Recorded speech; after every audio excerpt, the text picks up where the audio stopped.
Mais les recueils historiques, les manuscrits trouvés, sont-ils tous des documents objectifs? La découverte de l'Amérique et la conquête de cet immense territoire par les Européens recèlent encore bien des mystères. À défaut de connaissances dans l'inconnu, l'imagination nous guide. Parfois, ce qu'on veut croire nous cache l'évidence. Parfois aussi, l'évidence n'est pas si évidente. Ponctuel, M. Dodd s'est présenté à son rendez-vous au Musée royal de l'Ontario. La lourde porte de chêne s'ouvre pour laisser le passage au petit homme étrange. Charles Corelli dirige le Musée royal d'archéologie de l'Ontario depuis 1914. Il sait que son vis-à-vis lui apporte des pièces qui risquent de soulever de vifs débats, si elles sont authentiques. Sans cérémonie, James Dodd défait les ficelles qui retiennent son paquet et en dévoile le contenu. Il s'agit de ces curieuses reliques dont Corelli avait entendu parler.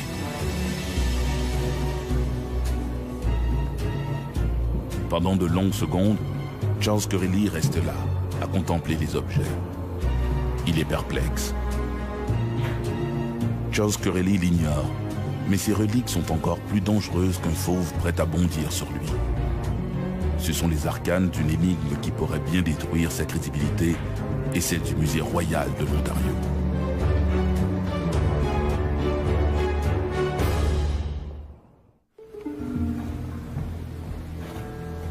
En 1957, Lawrence C. Whitten, un antiquaire spécialisé dans les livres anciens, vient de recevoir, comme à toutes les semaines, des bouquins rares qu'il compte offrir à sa clientèle de collectionneurs.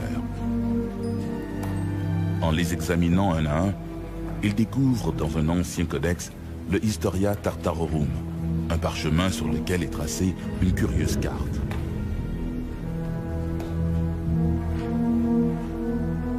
En la regardant de plus près, il acquiert la certitude que ce document est très ancien, qu'il s'agit d'une pièce unique. Lawrence C. Whitten réalise que cette carte a une extraordinaire valeur historique et, espère-t-il, fera sa fortune, à condition que le document soit authentique. Pendant 8 ans, le document va circuler en catimini parmi les experts qui en étudient la calligraphie, l'encre et le papier. Mais pourquoi tout ce secret? Parce que la carte en question montre une anomalie qu'on ne devrait pas retrouver sur un document réalisé dans la première moitié du XVe siècle. L'Amérique du Nord. La carte, que l'on croit avoir été tracée par des communautés nordiques, probablement vikings, montre le monde connu de l'époque. Mais ce qui retient l'attention, c'est la portion Atlantique Nord. On y voit l'Islande, le Groenland et une terre inconnue, Vinland, la terre des vignes. La carte de Vinland, c'est une carte qui a été produite à l'époque des premières explorations des Vikings dans l'Atlantique Nord. C'est-à-dire que les Vikings, soit d'Europe ou de Groenland, ont cartographié grossièrement l'Atlantique Nord pour indiquer finalement qu'il y avait une région de l'Atlantique, à l'ouest de l'Atlantique, les côtes de l'Amérique, qui avaient été connues des Vikings bien avant Christophe Colomb. Mais comment est-ce possible? Après tout, les auteurs de la carte de Vinland, comme elle est connue depuis, vivaient longtemps avant que Christophe Colomb n'entreprenne son voyage. Les Vikings connaissaient-ils déjà l'existence de l'Amérique à cette époque? À moins que la carte ne soit après tout qu'une habile supercherie. À l'été de 1930, un prospecteur amateur, James Edward Dodd, explore les bois qui longent la rive du lac Nipigon en Ontario. Des petites quantités d'or y ont récemment été découvertes et Dodd espère y trouver un bon filon. Près de Beardmore, il tombe sur un gros rocher traversé par une veine de quartz. Cette dernière s'enfonce dans le sol. Dodd y voit là des signes encourageants. Le hic, c'est que la veine paraît se prolonger sous les racines d'une grosse souche. Sans hésiter, le prospecteur y place un bâton de dynamite et court se mettre à l'abri.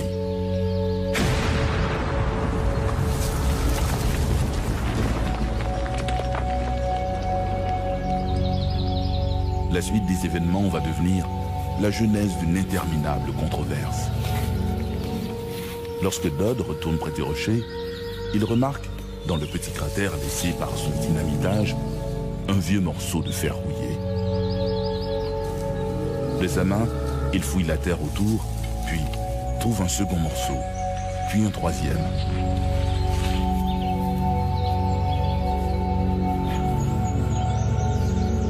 Et un quatrième. Après une trentaine de minutes, Dodd peut reconstituer le puzzle de ces débris. En fait, il y avait 3 reliques. Un bout d'épée, sous forme d'une pièce de métal, une tête de hache, un objet assez laid, et une 3e pièce de métal, dont on ne pouvait deviner l'utilité. Il y avait une longue bande de métal, avec une sorte de boucle à chacun des bouts. On a supposé que c'était une partie de bouclier ou de quelque chose qui était attaché à un bouclier. Parce que, rappelez-vous, les boucliers de l'époque étaient faits en bois, pas en métal. En fait, nous ne savons pas vraiment de quoi il s'agit. Et la nature de cet objet demeure un mystère. Nous avons la moitié du haut et la moitié du bas d'un sabre. Le sabre en entier devait mesurer environ 1 mètre. Et nous avons une série de fragments de petites pièces de métal qui semblent provenir de la section médiane de la lame. Sans réaliser la portée de sa découverte, Dodd regroupe ses artefacts près du rocher et retourne à sa prospection. Malheureusement, la veine de quartz se révèle stérile et le prospecteur rentre chez lui, laissant sur place ses bouts de fer rouillés. 2 ans plus tard, Dodd revient dans la région de Beardmore. Ces derniers mois, il a parlé autour de lui de la découverte de l'épée. Plusieurs amateurs d'armes anciennes se sont montrés intéressés par ces objets. Certains lui ont même proposé de les acheter. Dodd retourne donc sur le site et retrouve sans peine les artefacts. Ils n'ont pas bougé. Il les glisse dans son sac à dos et les ramène chez lui, à Port Arthur, près de Thunder Bay. Pendant des mois, Dodd conserve les objets dans sa cave, les exhibant de temps à autre à des amis. Puis, à l'automne de 1936, il reçoit un appel d'un certain Charles Trick Corelli, curateur du Musée royal d'archéologie de l'Ontario.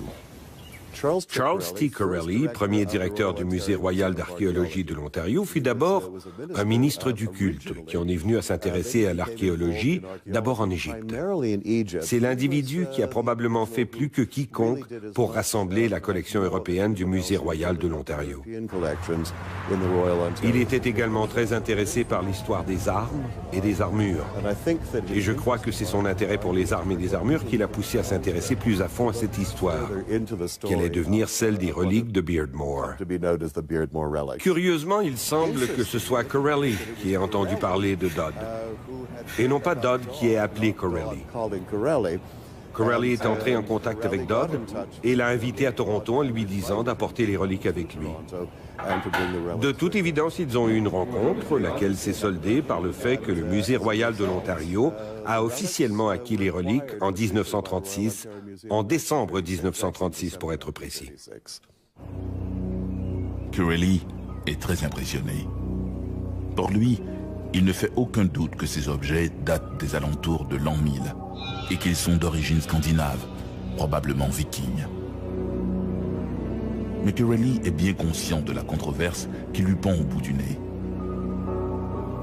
S'il accepte la version de Dodd, à savoir que les objets ont été découverts près de Beardmore, cela risque de soulever l'ire de ses collègues archéologues. Le docteur Corelli demande à l'un de ses collègues, le professeur Thomas Forsyth McIlwraith, attaché à l'Université de Toronto, de mener une enquête discrète.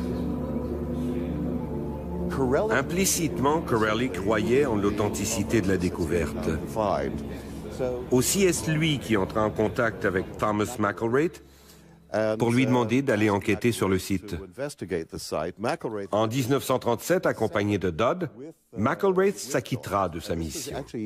C'était donc une année après que le Musée royal de l'Ontario eut acquis les reliques. Le musée avait versé la somme de 500 $, ce qui paraît peu de nos jours, mais rappelons-nous, nous sommes en 1936 au lendemain de la Grande Dépression et vous devez multiplier au moins par 30 ou 40 pour avoir une idée de la somme actuelle. McElwraith avait cru l'histoire de Dodd. Si bien que dans les faits, McElwraith apportera un appui complémentaire à ce que Corelli avait appris de la bouche même de Dodd à propos de la découverte des pièces.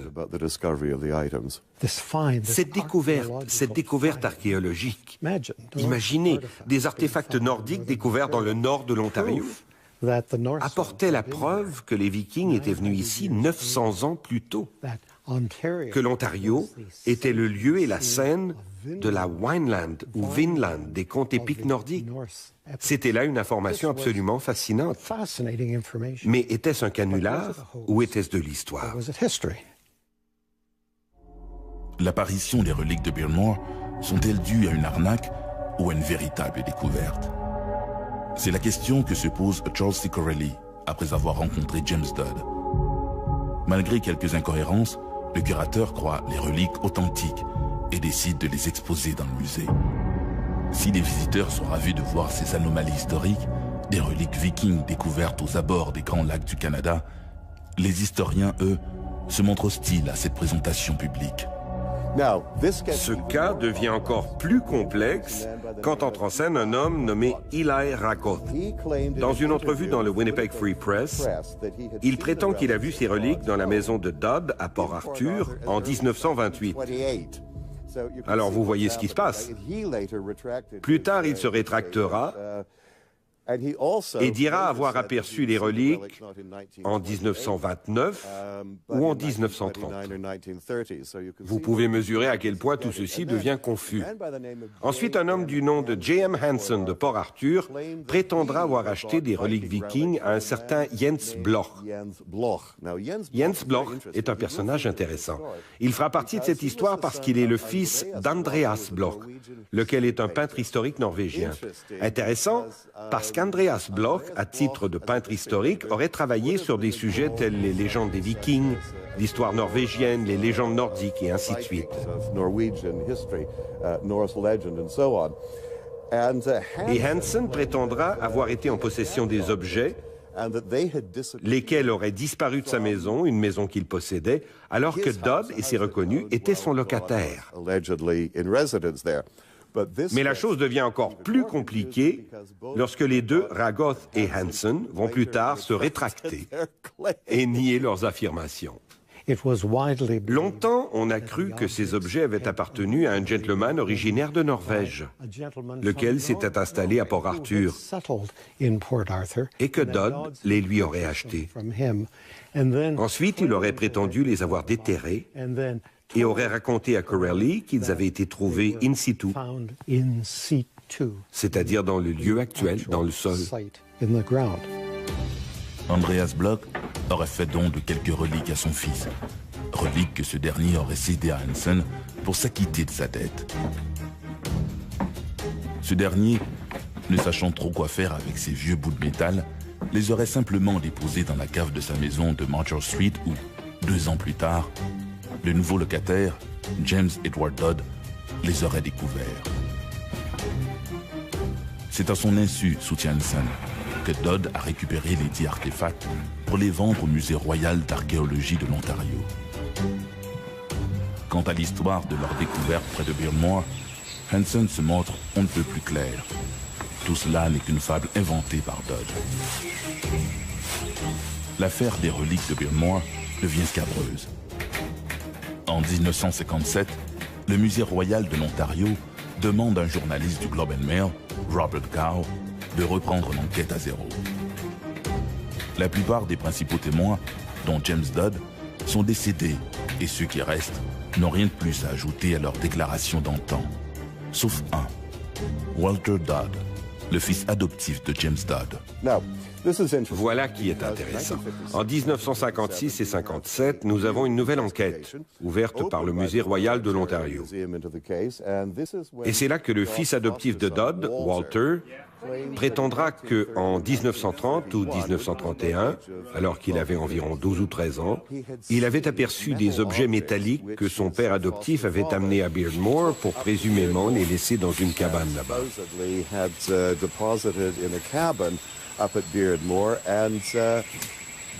Le garçon aurait vu, et c'est là une citation du témoignage de Walter Dodd, qu'il aurait vu Dodd partir pour la cabane de Beardmore et revenir les mains vides. C'est plus tard qu'il aurait récupéré les objets. Donc Walter Dodd, de 1930 à 1939, jure que l'histoire de son père adoptif est vraie. Maintenant, en 1956, il se rétracte et affirme que toute l'histoire est fausse, amenant tout le monde à croire que toute l'affaire est un canular.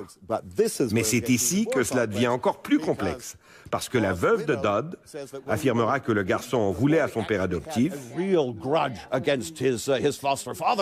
et qu'il a fait sa déclaration uniquement par malice pour se venger de son père. Qu'allons-nous faire avec ça? Dans la controverse, le Musée royal de l'Ontario retire les reliques de ses présentoirs et les dépose dans une réserve. À cause de la controverse, les reliques furent retirées de la vue du public et mises dans la réserve. Elles y resteront jusque dans les années 1980. À la fin des années 80, elles ont été exposées de nouveau, parce que peu importe ce qu'on peut penser de James Edward Dodd, de sa découverte, de toute la polémique entourant l'affaire, de ce qui est vrai et de ce qui est faux, on peut se gratter la tête, mais un fait demeure, les objets eux-mêmes sont authentiques. Et comme ils sont authentiques, on peut laisser de côté l'histoire de Beardmore, cesser d'opposer le canular et l'histoire et le canular. Il n'y a aucune raison qu'ils ne soient pas exposés. Dans l'affaire des reliques de Beardmore, ce n'est pas l'authenticité des artefacts qui pose problème, mais les circonstances de leur découverte. Les objets sont vrais, les objets sont authentiques. Ils comptent parmi les exemples les plus intéressants des artefacts de la culture scandinave et viking que nous ayons au Musée royal de l'Ontario. Tout le reste à leur propos, y compris les circonstances de leur découverte, tout cela est suspect. Tout peut être remis sur la table, tout est ouvert à la critique. Les reliques sont exposées depuis au moins la fin des années 1980, et c'est parce que les reliques sont parfaitement vraies, parfaitement authentiques. Il est peu probable que les reliques de Beardmore démontrent un jour l'existence d'un camp viking précolombien au nord de l'Ontario, si loin dans les terres. Vu les nombreux témoignages contradictoires et les démentis répétés, la découverte de ces objets vikings demeurera sans doute un mystère à jamais. Il y a un grand pas entre parler de la présence des Vikings à Terre-Neuve et sur la côte est américaine et évoquer la possibilité que ces Vikings aient pris leurs vacances d'été dans le nord-ouest de l'Ontario. En ce qui me concerne, c'est tirer un peu fort sur l'élastique. Quoi qu'il en soit, la réponse la plus prudente est « nous ne le savons pas ». Point d'exclamation. Les reliques de Beardmore ont-elles été présentées de manière malhonnête par James Dodd? Peut-être. Et dans cet océan d'hypothèses, des preuves s'accumulent sur une ancienne occupation européenne de l'Amérique du Nord, et ce bien avant Colomb. Des marques très anciennes sur des pierres, des ruines inexplicables, défient l'histoire officielle. La mystification peut-elle tout justifier? Confortablement installé dans son bureau, le professeur et archéologue Thomas E. Lee a reçu la réponse qu'il attendait de Barry Fell, un épigraphe amateur de l'université Harvard. Pour l'archéologue, cette lettre est peut-être l'aboutissement d'une quête qu'il mène depuis maintenant 9 ans. La missive confirme en effet ce que le vieil archéologue n'avait osé espérer. Barry Fell affirme que les marques apparaissant sur les pierres de Sherbrooke seraient des inscriptions d'origine phénicienne. À cette seule pensée, le vieil archéologue ne peut s'empêcher de sourire.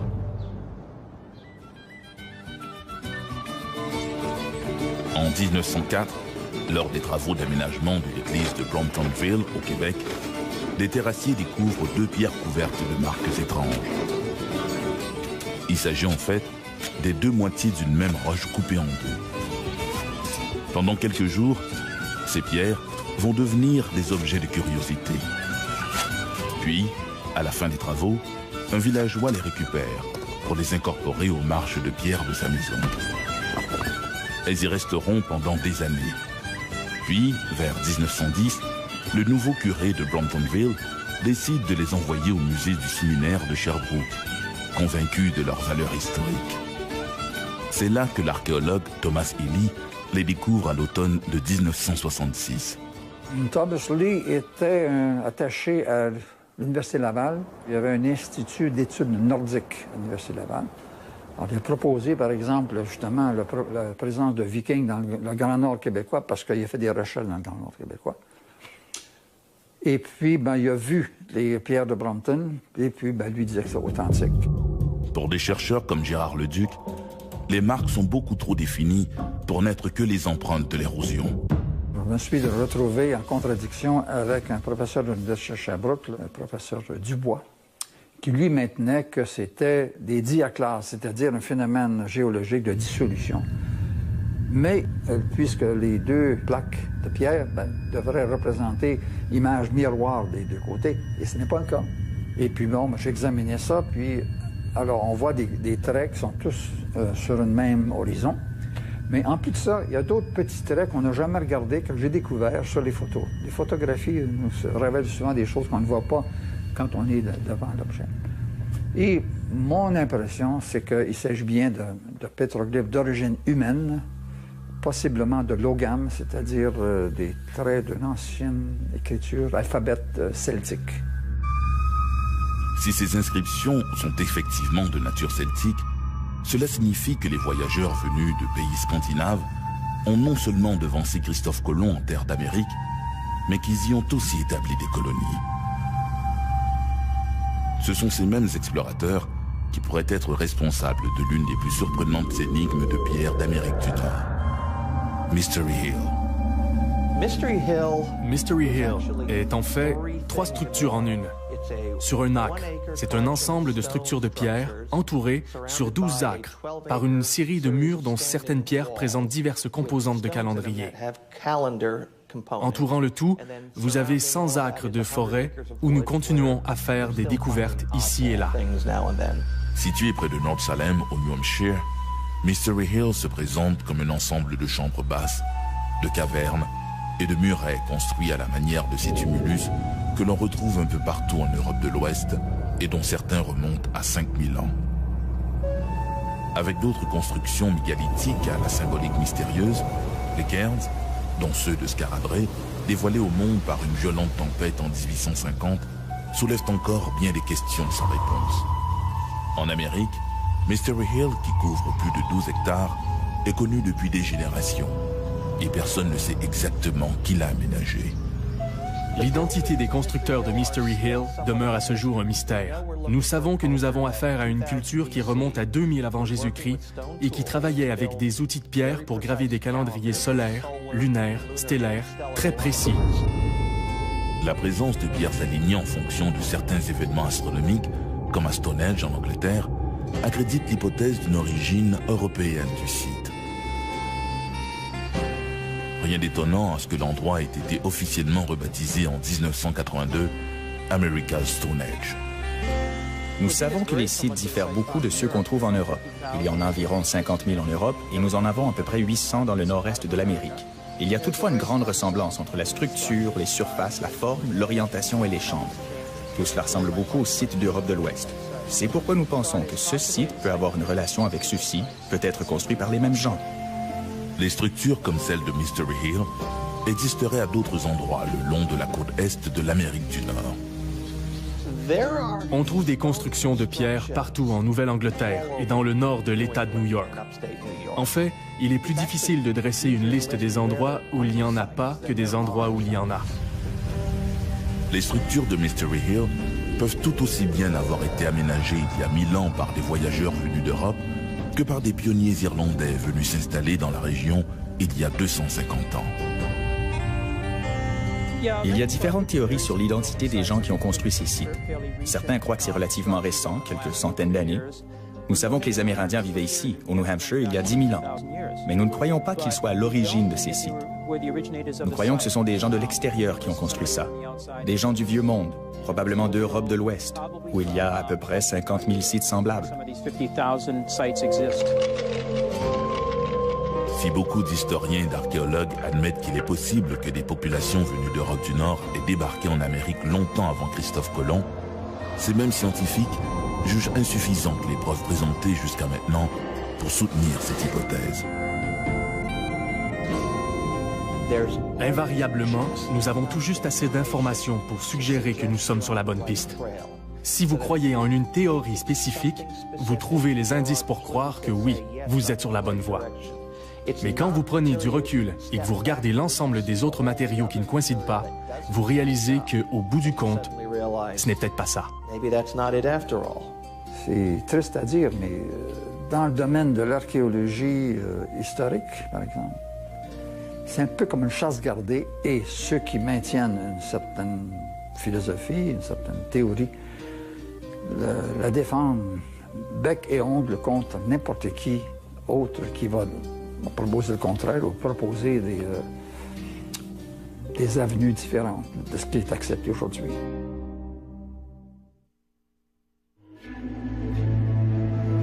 Dans son livre « Histoire inconnue des hommes depuis 100 000 ans », Robert Charroux soutient que plusieurs grands monuments de l'histoire n'auraient pas pu être érigés sans un savoir supérieur. Selon lui, les architectes des pyramides égyptiennes et mayas étaient nécessairement les gardiens de secrets fantastiques. Un secret que connaissait peut-être un Lettonien qui débarqua à New York en 1912, un certain Edward Ledikanen.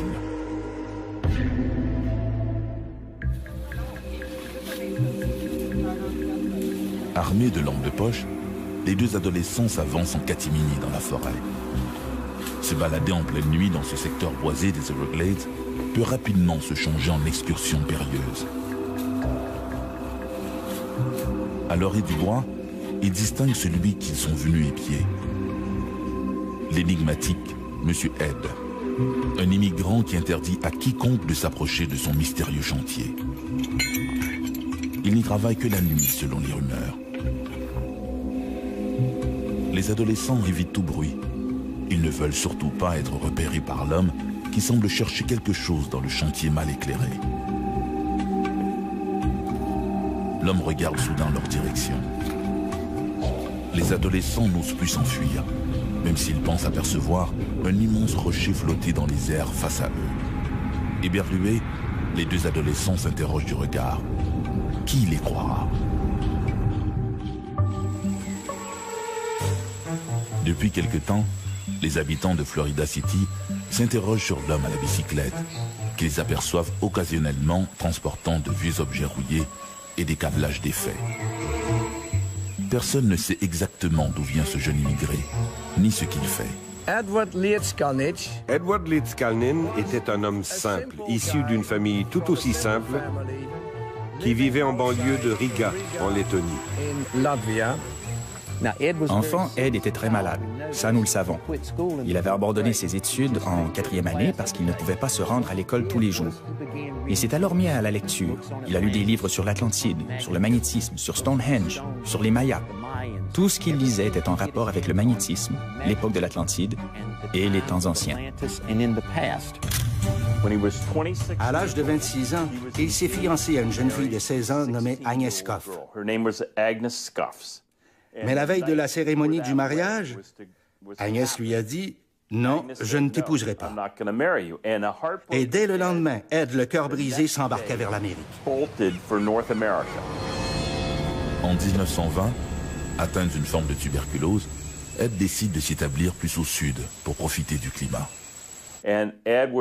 Il est probable que Ed s'est fait conseiller par un médecin de déménager en Floride, parce qu'il n'y avait pas de traitement pour la tuberculose, sinon le soleil. Et c'est comme ça que Ed s'est retrouvé sur les routes de Floride dans les années 1921-22. En 1923, il acquiert un terrain à l'extérieur de Florida City, un secteur marécageux à la frontière des Everglades. Une fois guéri de la tuberculose, Ed décide de rester à Homestead, en Floride, où il achète 10 acres de terrain pour 10 $. Il se met à gratter la terre de surface et découvre un filon de calcaire, chaud carbonate de calcium, que nous appelons corail. C'est alors qu'il se met à creuser et à sculpter un château. C'est là qu'il entreprend, dans le plus grand des secrets, la construction d'un château à la mémoire d'Agnès, sa Sweet 16, comme il la surnomme avec affection. Il a construit Coral Castle essentiellement pour que son amoureuse de 16 ans change d'idée. Elle avait décidé de ne pas l'épouser, ce qui l'avait humilié et poussé à quitter la Lettonie. En arrivant en Amérique, il s'est retrouvé à construire un château. Il n'avait pas d'argent, mais son père était un maçon et il savait travailler la pierre. C'est comme ça que tout a commencé, comme ça qu'il a exprimé ses émotions en les cristallisant en quelque sorte dans la pierre, avec l'espoir d'impressionner Agnès et lui faire changer d'idée. N'eût été d'une jeune fille de 16 ans qui avait refusé d'épouser Edward Litzkalnin, Coral Castle n'aurait jamais existé.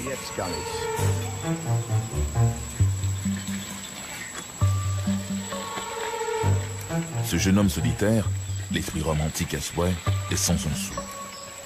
Tout ce qu'il semble posséder, c'est une vieille bicyclette. Son physique est frêle, mais de son regard émane une certaine vivacité d'esprit inutile, puisqu'il ne semble la partager avec personne. Ed est définitivement quelqu'un de très secret. C'était un type qui n'avait pas d'argent. C'était un homme de petite taille, mais qui avait l'intelligence de créer des outils simples pour servir de levier qui pouvaient déplacer des rochers énormes avec des moyens de fortune.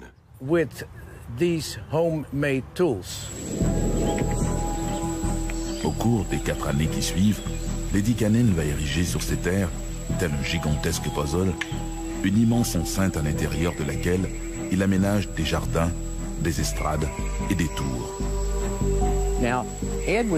En faisant cet ouvrage, Ed essayait de démontrer qu'il avait compris les secrets complexes des grandes pyramides, de Stonehenge, des Mayas, des Péruviens. C'était une sorte de jouet éducatif, si vous voulez, qu'il utilisait pour enseigner aux gens. Une pierre symbolisait le menhir de Stonehenge, de manière à expliquer « j'ai compris le secret de Stonehenge », une autre pour les pyramides, les Mayas, les Péruviens, et ainsi de suite. Et toutes ces pierres étaient emménagées sur le site. L'une d'entre elles, sa table de pierre en forme de cœur, pesait, croyez-le ou non, près de 2500 kilos. Et il se justifiait en disant « Je suis un homme pauvre et je n'ai pas toujours de l'argent, disait-il. Et si je n'arrive pas à donner à Agnès un cadeau de Saint-Valentin, quand nous nous asseoirons ensemble pour dîner à la table de Saint-Valentin, elle se rappellera que je l'aime, même si je suis distrait de nature. »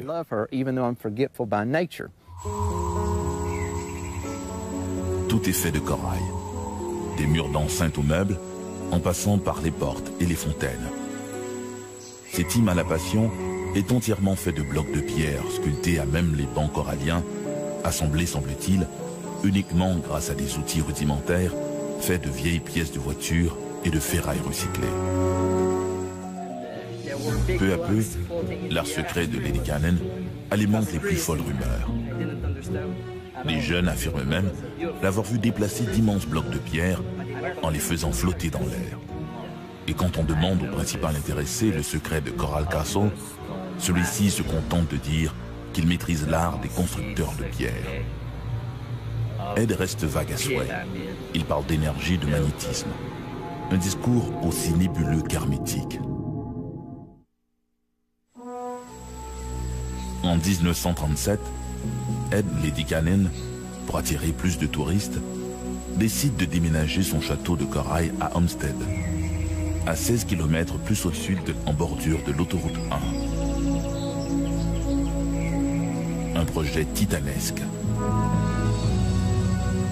Il avait commencé à construire Coral Castle à Florida City, mais nous croyons qu'il avait pu faire une sorte de repérage, car comme il achevait Coral Castle, ce qui représente 1100 tonnes, il change brusquement d'idée, arrive avec un camion et commence à déménager Coral Castle depuis Florida City jusqu'à Homestead, 16 km plus au sud, là où l'on se trouve aujourd'hui.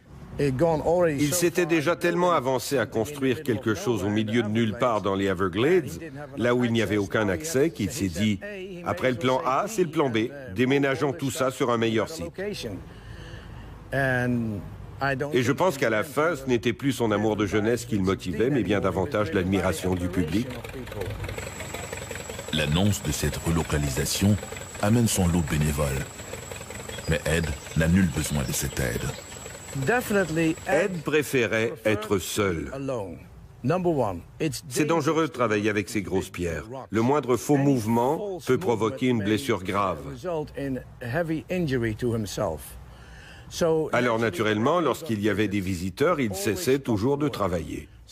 Certains disent que c'est parce qu'il ne voulait pas qu'on l'observe, mais je crois que la principale raison était qu'il n'est pas sécuritaire de continuer à travailler quand on a des visiteurs. C'est seul qu'il a construit son château et c'est seul qu'il compte le déplacer. Ou presque. Pour mener à bien son projet, Ed n'a recours qu'à une plateforme, construite par lui-même et à la machinerie agricole d'un voisin. Un homme s'est présenté. Ils ont déjeuné ensemble et l'homme, un conducteur de camion, lui a demandé « Qu'est-ce que vous aimeriez que je fasse ?» Et Ed lui a répondu « Reculez votre véhicule et je vais charger cette pierre de 30 tonnes sur votre camion. Ensuite, nous allons l'amener par l'autoroute de Key West jusqu'à Homestead pour la décharger sur mon nouveau site. »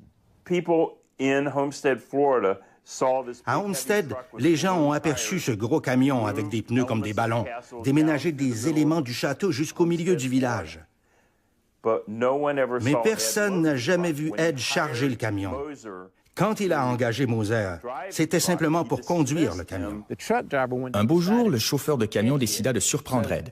Alors il est retourné à son camion et a attendu 15 minutes avant de revenir à la hâte pour voir où en était Ed. Et il était là, les bras croisés, et lui a dit « Je t'attendais.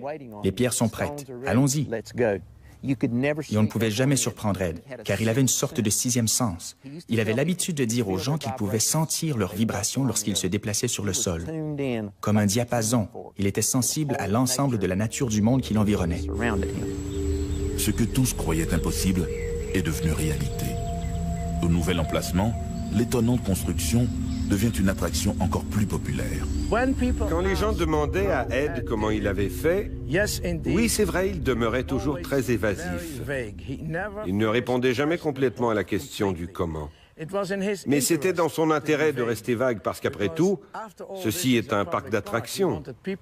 Il voulait que les gens viennent ici, payent leurs 25 cents ou leurs 10 cents au début, parce que c'était son gagne-pain. En gardant le mystère, les gens venaient pour visiter, ils étaient curieux. Aussi, lorsqu'il posait des questions, il n'y répondait qu'à moitié. Faisant toujours référence à ses connaissances sur les proportions, les lois de la gravité et tout le tralala, mais sans jamais entrer dans les détails. Au lendemain de la Deuxième Guerre mondiale, Ed Ledikanen abandonne ses travaux d'architecte pour se consacrer presque uniquement à des recherches sur le magnétisme et l'électricité. Il soutient que toute matière se compose d'aimants individuels et que la polarité à l'intérieur de la matière produit des phénomènes mesurables et utilisables dans l'espace. Le contrôle de ce magnétisme est-il le secret de Coral Castle? Ed voulait laisser un héritage aux générations futures afin de prouver qu'il comprenait ses secrets. Il voulait également laisser une histoire d'amour derrière lui. Il voulait prouver aux gens à quel point il aimait Agnès. Aujourd'hui, n'importe qui vous dirait que Agnès était un leurre visant à dissimuler la portion scientifique de Coral Castle. Mais c'est faux. Le premier homme que j'ai interviewé, M. J.T. Bullard, m'a raconté qu'à plusieurs reprises, lorsqu'il rendait visite à Ed le soir, celui-ci regardait l'océan en direction de la Lettonie et lui disait « J.T., un jour Agnès va revenir de Lettonie. Elle va traverser l'océan. Elle va venir ici pour m'épouser à Coral Castle. Et en attendant que cela arrive, moi, j'attends Agnès. » Ceci était très important dans sa vie. C'est là que le château et la dimension scientifique se rencontrent. Et c'est ce qu'il voulait démontrer, c'est qu'il nous parlait avec les mêmes pierres que l'on retrouve dans les pyramides ou à Stonehenge, et que ce sont là des pièces oubliées qui nous racontent qu'un homme est venu sur cette planète et a décidé de nous livrer les secrets de l'univers. mais il a dissimulé ses secrets dans les pierres. Et si vous voulez savoir ce qu'il savait, vous devez lire les livres, vous devez travailler. C'était un Lettonien, un dur travailleur qui n'aimait pas la facilité. Alors si vous voulez connaître les secrets de Coral Castle, vous devez l'étudier et lire ses livres. Et c'est ce qu'il voulait que vous fassiez.